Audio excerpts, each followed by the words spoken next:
श्री स्वामी समर्थ, श्री गुरुदेव दत्त. मित्रांनो, तर तुम्हाला माहिती आहे अक्कलकोट, गंगापूर, पिठापूर आणि जगन्नाथपुरी जातोय आपण. रथयात्रा स्पेशली ट्रिप आहे. तर मी तर अक्कलकोटला आलो होतो श्री गुरु गेस्ट हाऊसला.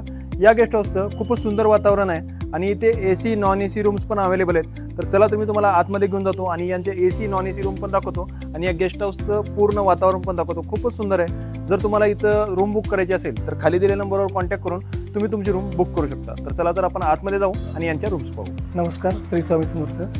माझं गेस्ट हाऊस श्री गुरु गेस्ट हाऊस म्हणून अक्कलकोटमध्ये आहे आणि मी इकडे मॅनेजिंग बघतो. माझी मिसेस ही ओनर आहे आणि ही इकडे दिवसभर असते. आमचा हा गेस्ट हाऊस चालवण्याचा उद्देश असा आहे की अगदी कमी माफक दरामध्ये सर्व प्रकारच्या गेस्टना या ठिकाणी आम्ही सेवा देण्याचा प्रयत्न करतो. आणि इथे आमच्या इथे 5 AC डिलक्स रूम आहेत आणि 2 नॉन AC रूम आहेत. घरगुती जेवणाची सुद्धा उत्तम सोय आहे आमच्याकडे. किचनला ब्राह्मण आहेत त्यामुळे अगदी शुद्ध शाकाहारी जेवण भेटतं इथे. त्याच्यानंतर इथे पार्किंगची सुविधा आहे. अंडर CCTV सर्वेलन्स आहे. 24 तास गार्ड असतो इथे. अगदी व्यवस्थित आहे. प्रत्येकानं ज्यांना इथे अक्कलकोटमध्ये राहण्याची व्यवस्था हवी आहे त्याने मला कॉन्टॅक्ट करू शकतो.